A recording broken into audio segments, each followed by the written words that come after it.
zange nze nazizimba naye ogenda okonkona Jamie Culture akuggalira wabula nagamba oyagala ki namugamba nange sente ze njagala kubanga munange ennyumba ezo nze nazizimba njagala current kange myaka kati gigenda mweja wagindaba ebiri naye Jamie Culture tasasula rent landlord wajja mugamba mukwano ononye ekikomere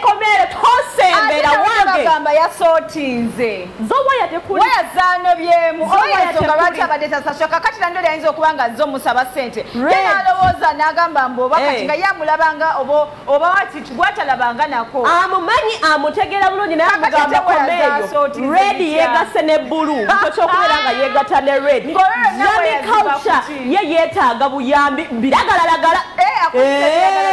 biragalalagala omuntu wobeererawo nga kugamba totegeera okitegeera kakati ye kiriddeire 24/7 ye 24/7 bwatyo bwali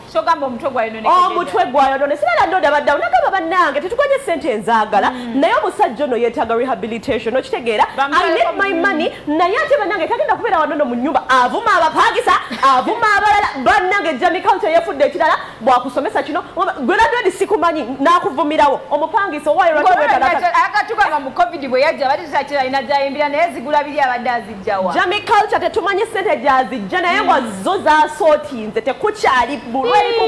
green eri ku yellow Jamie Culture tebikyategerekeka bambi nsasira abakyala bamuzaalamu nga kale ozaalamu oyo ng'omwana we agamba kale abatate afuuka zole nga babuuza ki ekyamufuula zolo njaga mu byonna njaga naye nga sente z'omukazi yaganye ozise kakati simanyi combination we bagijje n'omukulu Kabuye Ssembogo kitegeera bali bagamba muwe kitaawe Kabuye Ssembogo bamukubidde bannange taata wa Jamie Culture jangu osasule rent omusajja ali bubi yamugambye ezo yo simuzaala akati ezaala bakulu nga bumbuzi simumanyi namumanya sita naye landiro gyalimba oli bw'aba yafunye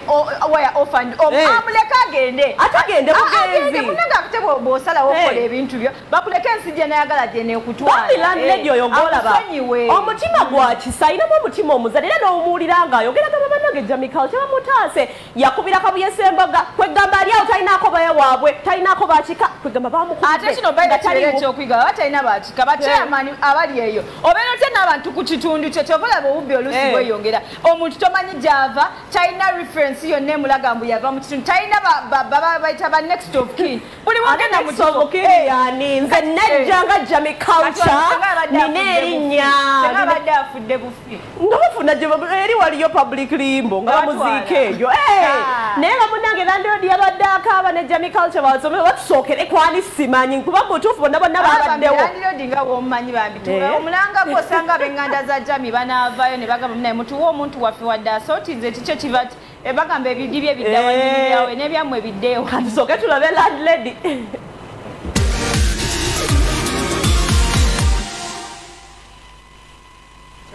Kabali mbeera Bulenga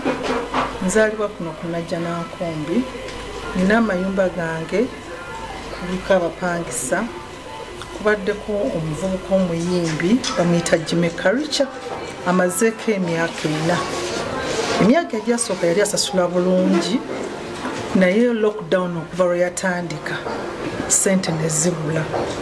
nembeera ng'omuzadde nembeera n'abeeranga mwannyinaze naye ekiseera kituuse ng'ennyumba nzaagala ate n'ekirala obwongo bulabika bwafunyeeko ekikyabu olwa frustrations zino eziriwo abantu bali mu lockdown abantu tebakola abantu bali bubi kati tubadde twagala buyambi mu ddwaliro n'ennyumba nayo yennyini njagala kubanga tufune we tuteeka ebintu bye ate tusobole n'omutwala mu ddwaliro kubanga embeera kati si nnungi abapangisa bonna bamudduka buddusi buli lwafuluma wabweru balowooza agenda bakuba ayogera ebitakwatagana twagenzeko neLC n'abagamba nti ennyumba yazigula Museveni yazimugulira ekitali kituufu kati ne tusalawo tukwate obudde tumwanguyire tusobole omuyamba abali eyo abamumanyi bamuyita Jamie Culture twakubiddeko ku mwami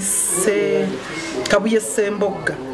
nga tulowooza nti ye taata we kubanga bulijjo tumanyi ye taata we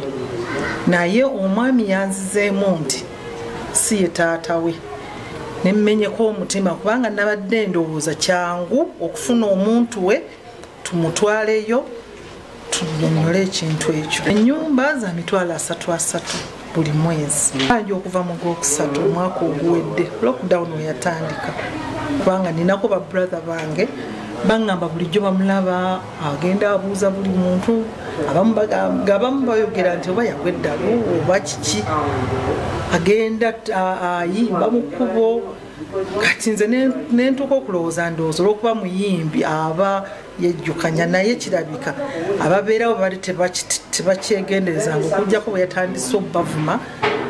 n'obagamba nti ajja bakuba oba yosmati ng'obakena kunegenda byonna Katonda beyakuwa nze okusooka okomplaininga nsooka kuyikusanyukamu